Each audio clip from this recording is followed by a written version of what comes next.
Hi, everybody. Welcome to English Digest. I'm Stephanie. I'm Tom. Hey, we're going to talk about Taiwan today. Yay! And a really creative legacy that the Taiwanese have to be proud of, quite proud of, actually. It's called rush weaving. So they're taking this rush stem and they're weaving baskets and beautiful things out of it. Tabletops, I've seen a lot of different things that have been made. This is an old craft, you could say, that kind of disappeared for a while when factories, started coming into being. It's much faster for a factory to make some things than a person to make something by hand. But boy, when it's made by hand, it's just so much more valuable, and usually it's more beautiful. Have you seen any of these rush weaving objects or crafts, Tom? Oh, I'm sure I have, Yeah. but I did not know that this was such an art form. Yeah. But it makes sense because somebody's got to make this stuff. True. When you see this stuff for sale in stores and things like that, you have to realize that, yes, it does require a lot of training, and you have to understand the materials and the temperatures and all that stuff. So, yeah, it definitely should be respected. And that's what we're talking about today, the kind of revival of this particular craft. We are going to talk about it, but as we always do, guys, we're going to read through today's lesson.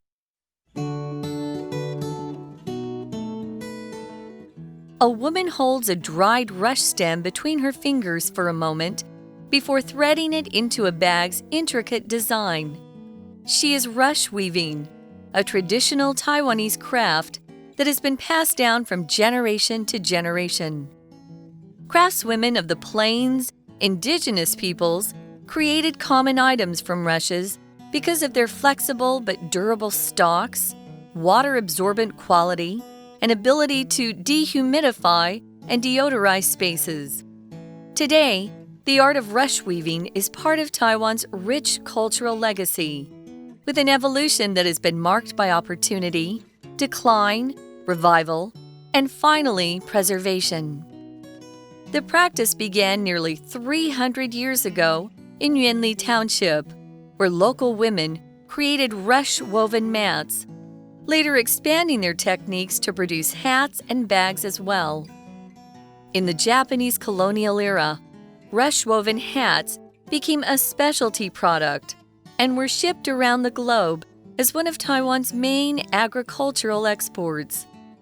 However, the once thriving industry dropped off in the 20th century as machines began replacing hand weaving. Focused on the trade's recovery, the government promoted rush weaving competitions and exhibitions. The Ministry of Education even ordered that high school uniforms be worn with a wide-brimmed rush-woven hat in 1955. Still, by the end of the 1970s, rush weaving had almost disappeared entirely. It wasn't until decades later that a retired teacher named Ye Wenhui revived the tradition once more, transforming the Shanjiao Community Activity Center into a space for rush weaving workshops and exhibitions in 2004. To promote innovation in the craft, Ye has also started a series of programs in which he speaks with university students about modern ideas for rush weaving and connects art teachers with weavers to discuss potential new designs and uses. By supporting these dialogues, Ye hopes to inspire new generations to preserve the craft's heritage and future.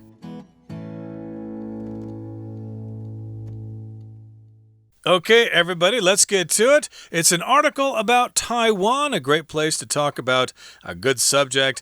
And, of course, we're talking about the creative legacy of rush weaving. It was very interesting to us because Tom and I had not learned this word or this phrase yet, so it was kind of fun.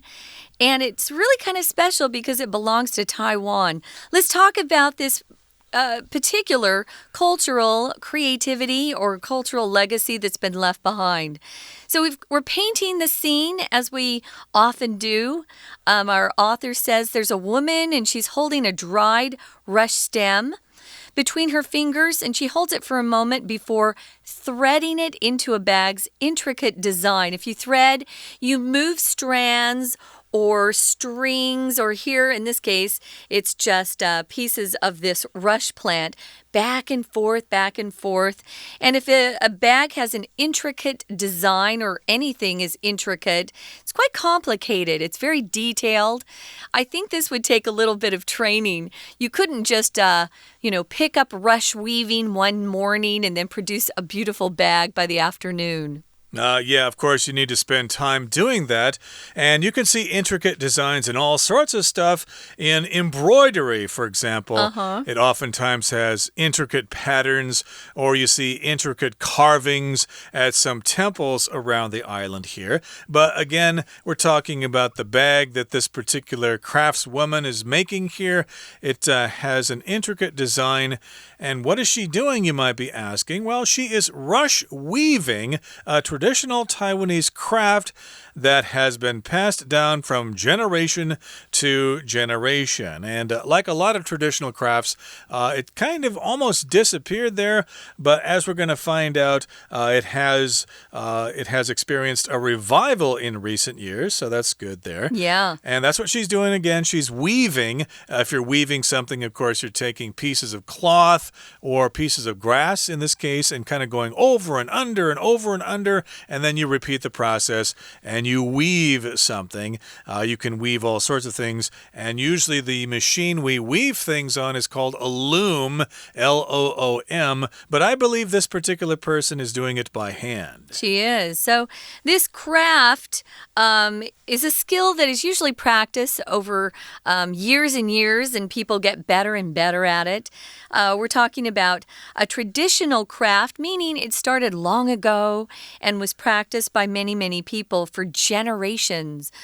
It was passed down from generation to generation. Now, craftswomen of the Plains indigenous peoples created common items from rushes, or this plant, because of their flexible but durable stalks.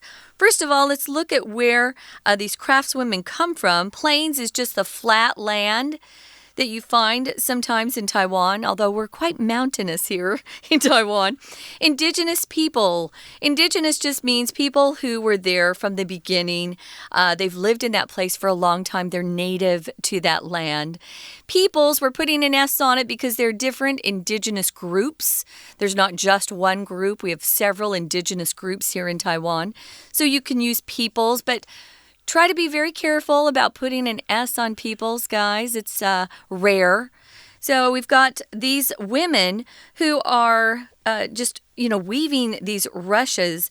Now, they say they're flexible, so you can move these rushes without them breaking apart. They're durable, meaning they last a long, long time. It's hard to wreck or ruin them. If you have durable shoes, they last for a long time.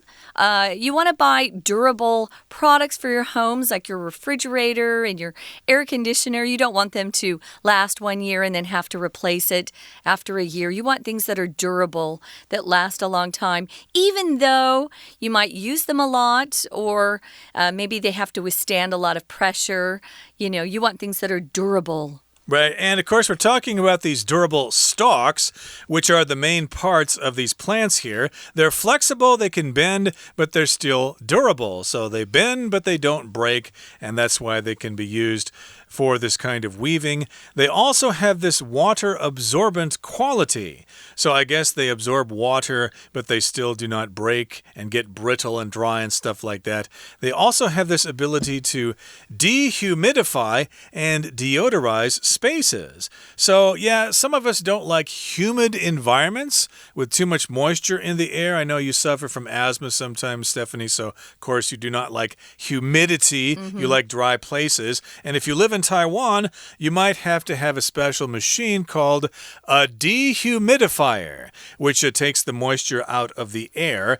And here is the verb to dehumidify, again, to make a place dry. And also, these plants will deodorize spaces. It will get rid of those foul smells. So today, the art of rush weaving is part of Taiwan's rich cultural legacy. Your legacy is something you leave behind for the people that come after you. So we're going to talk about its evolution and how it started, how it kind of disappeared for a while, and why it's now coming back. But first, guys, we're going to take a quick break, listen to our Chinese teacher, and then we'll be back to finish up this first paragraph. 各位同学，大家好，我是 Patrick 老师。今天我们要学习的是 Unit 13 Taiwan's Creative Legacy of Rush Weaving。我们首先看一下标题 Creative Legacy。什么是 legacy 呢？ A legacy is something that remains from an earlier time， 就是文化资产，从上一代传承到这一代的文化资产。这篇文章我们所学习到的就是蔺草编织到底经历过什么样的阶段？我们先看到第一段的第二句 She is rush weaving 等于在解释前面这位女性她所从事的动作就是编织蔺草 rush weaving 后面是同位语 A traditional Taiwanese craft 这是一项传统的台湾工艺 that has been passed down from generation to generation 请同学特别注意From generation to generation 这个片语，从一代传给下一代，一代传一代。当然，这个片语我们其实也是可以说 This craft has been passed down from one generation to another。请记住 from generation to generation 中间并没有加任何的冠词。好的，第一段后面总共有3个原因，让我们可以理解到当初平埔族的妇女为什么选择用蔺草来做编织？有3个原因。第一个 ，they're flexible but durable stalks， 它们的草杆非常的有弹性却耐用。第二个原因 ，water absorbent quality， 能够吸水。第3个原因，蔺草 its ability to dehumidify and deodorize， 蔺草可以除湿，也可以除臭。好的，接下来我们看 Today, the art of rush weaving is part of Taiwan's rich cultural legacy. Legacy 再度出现。现在呢，编织蔺草已经是台湾非常丰富的文化资产的一部分了。We're going to take a quick break. Stay tuned. We'll be right back.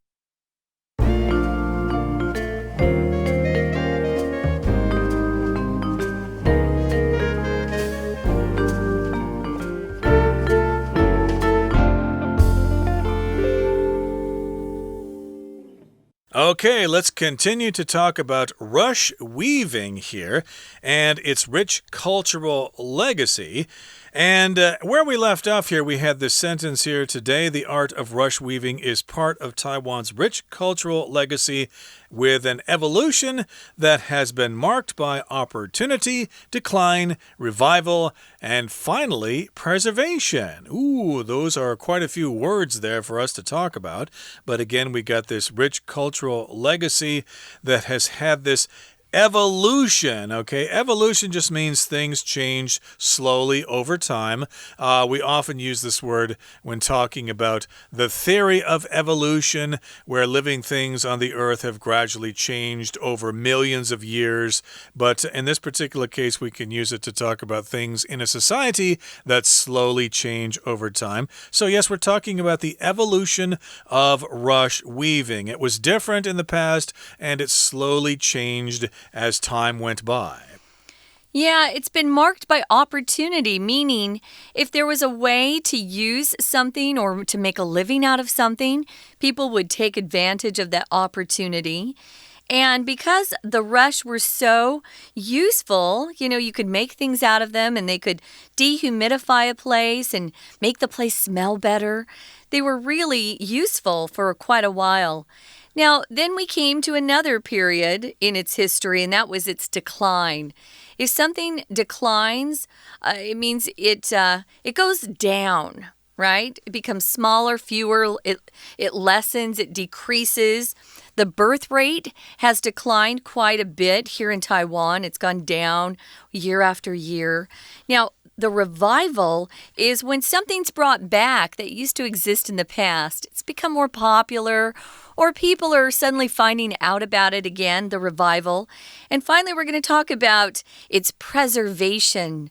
This particular craft, because it did disappear for a while, now there are some people who are very, very serious about preserving it, keeping it forever, teaching the younger generation about rush weaving so this practice won't just disappear. Note here, guys, that decline can be a verb and a noun. We're using it here as a noun, but the pronunciation for the verb and the noun is exactly the same. Yay! Indeed. Okay, so yes, we're talking about the evolution and then the decline and the revival and now the preservation. So it's being kept alive for future generations to enjoy. Now, the practice began nearly 300 years ago in Yuanli Township, which I assume is somewhere down south there, and local women created rush-woven mats, later expanding their techniques to produce hats and bags as well. So a mat, of course, is just a flat item that goes on the table as a table mat or a floor mat or something like that. And so they created these mats using rush, or rushes, I guess, rush leaves or whatever. They wove them together and they made these mats, which are practical, of course. They're not very decorative. They're just kind of practical or useful in the house. But later they got the idea, hey, we can make some more interesting things by weaving hats. And we can weave bags as well. So yeah, we can wear these hats on our heads to keep us cool in the hot weather when we work in the fields. And then when we want to carry our things around, hey, we can use these bags made out of rushes. Kind of cool, huh? Well, we've got the Japanese colonial era, which we all know about. That's when the Japanese came to Taiwan and kind of settled here and were ruling the island. During that particular period, rush-woven hats became a specialty product. Something you could only get in one particular place is usually a specialty product or a specialty dish. Go to a restaurant, it could be what's the chef's specialty in the restaurant? Colonial is a verb that relates to when another country comes into a country and settles there. They intend to stay forever, but sometimes it doesn't work out. The Japanese, of course, after losing World War II, had to leave Taiwan, so that's when the Japanese colonial era ended. But while they were here, those rush-woven hats were quite special, and they would ship these hats around the globe or around the world, and it became one of Taiwan's main agricultural exports.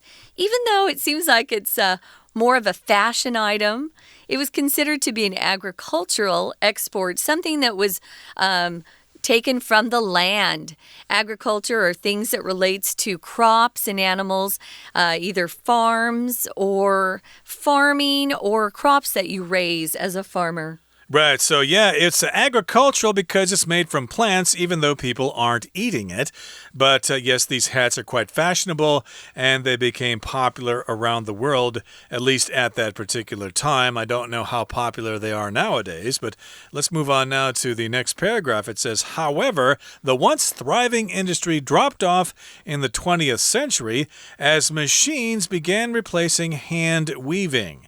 Okay, so yes, this industry once thrived because people would weave these hats by hand, but the industry dropped off. It became less active and less productive in the 20th century, which would be the 1900s, because we started to use machines to make those items, and they probably also started using other things as well. So the popularity of rush weaving kind of died out a little bit. Right. Died out, dropped off. This first sentence in the third paragraph, you could use our vocabulary word here as a verb. The once thriving industry declined in the 20th century. Now, I'm using decline there as a verb, but yeah, dropped off, declined, decreased, fell off. Just wasn't as popular because Who wants to do something by hand when a machine can do it so much faster? Actually, it's quite special if you get handmade things. So, Sure. Yeah, I love handmade crafts. So, focused on the trades recovery, they wanted to bring that business back. The government promoted or advertised rush weaving competitions and exhibitions. So that was their plan to try to get people more interested in saving the craft. There was the Ministry of Education. They ordered that high school uniforms be worn with a wide-brimmed rush woven hat back in 1955. That was one way to get the rush weaving back into schools. Kids would see how cool they were and maybe want to continue the craft. A brim on the hat is the very edge of the hat. Usually the brim will come out from the center of the hat to shade your eyes. A baseball cap has that brim or bill in the first or the front part.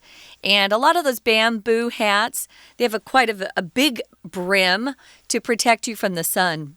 The farmers in Taiwan tend to use the hats woven from bamboo leaves, but this particular craft here using rush leaves, or rush leaves, or rush grass, I guess. Rough stalk. Stalks, that would be better. Yes, indeed. They are more fashionable, but of course, some kids wore them as part of their school uniforms way back in 1955. And I must say, they probably looked quite fashionable wearing those hats, although it might look kind of out of place nowadays if students came to school wearing hats like that, but you never know. I love hats. But still, by the end of the 1970s, rush weaving had almost disappeared entirely. So the government tried to keep it alive with these competitions and with these school uniforms, but people were moving on, and yes, by the end of the 1970s, people just weren't really into these rush woven hats. It wasn't until decades later that a retired teacher named Ye Wenhui, he revived the tradition once more. Good for this teacher. I love this. So this teacher had already retired, finished teaching, and was probably, enjoying retirement. But, he felt pretty strongly about rush weaving, and he wanted to revive the tradition. If you revive something, you bring something or restore something back to life that has died. For example, maybe someone has a heart attack and they stop breathing, which means, and their heart stops, technically they're dead, right? But if you get them to emergency medical help, they can be revived sometimes by some of the machinery that we have these days. They can shock their heart and be revived or restored to life. So he wanted to revive the tradition, and he was transforming the Shanjiao Community Activity Center into a place or space for rush weaving workshops and exhibitions back in 2004. If you have a workshop, it's usually a class that goes on for several days where you're taught something, but you don't just sit and listen. You get to have hands-on practice. So workshops can be quite fun. Indeed, and to promote innovation in the craft, to promote new ideas, Ye also started a series of programs in which he speaks with university students about modern ideas for rush weaving and connects art teachers with weavers to discuss potential new designs and uses. So he has a series of programs, just one after another. That's what a series is, not just one, but two or three. He talks to university students and gets their ideas, and then he, puts these teachers and weavers together to come up with some new ideas. Some designers. Yeah, I love this. So by supporting these dialogues or the communication between the rush weavers and the art teachers and designers, he hopes to inspire new generations to preserve or keep this craft, the craft's heritage and future alive forever. I love this. So if you don't know much about it, take a few minutes and look up the Shanjiao Community Activity Center. I'd like to buy one of those hats myself. I wonder where I can get one. Okay, that brings us to the end of our explanation for today. Here comes our Chinese teacher. 好，我们接着看到第二段。The practice began nearly 300 years ago. 请同学看到 practice 这个字，其实它并不是练习的意思。这里所指的就是这项工艺是300年前从院里小镇开始的。Where local women created rush woven mats， 请同学看到 rush woven mats。rush woven 是形容词，用来形容后面的这个 mat 地毯。rush woven 等于是 these mats are woven with rush。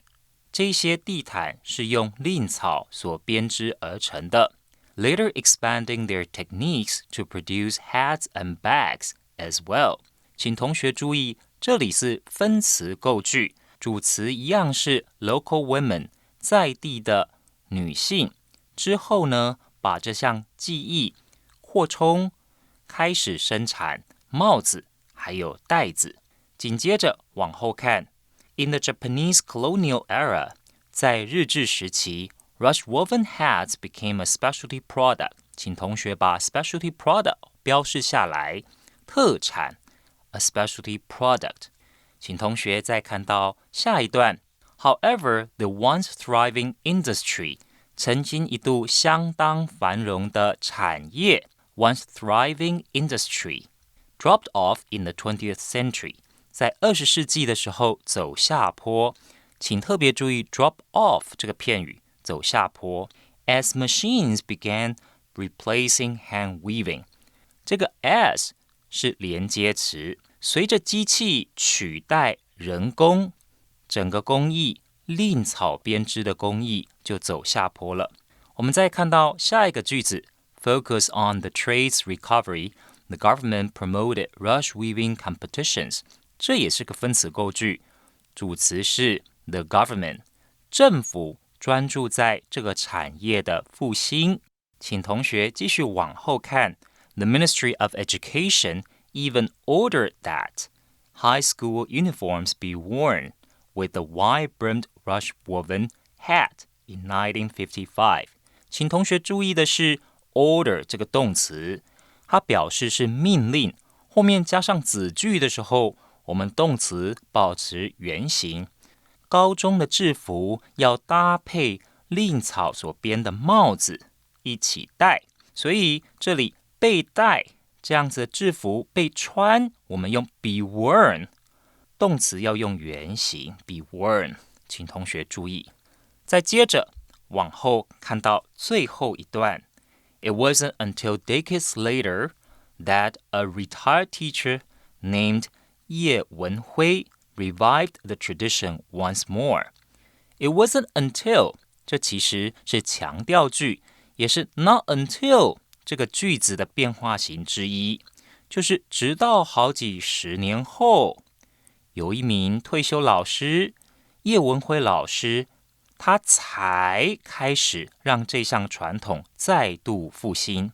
后面的 transforming 一样是分词构句，所指的这个主词，意识上的主词一样是叶文辉老师。He transformed the 山脚 Community Activity Center into a space for rush weaving workshops. 请注意 transform 的用法，把 A 转变成 B， 把这个活动中心变成蔺草编织的地方工作坊。好，我们今天的中文讲解就到这里，谢谢大家。Okay, thanks for listening, everybody. And we're very grateful to the efforts of Ye Wenhui and other people for reviving this tradition and keeping it alive for all of us to enjoy. From all of us here at English Digest, I'm Tom. I'm Stephanie. Goodbye. See ya.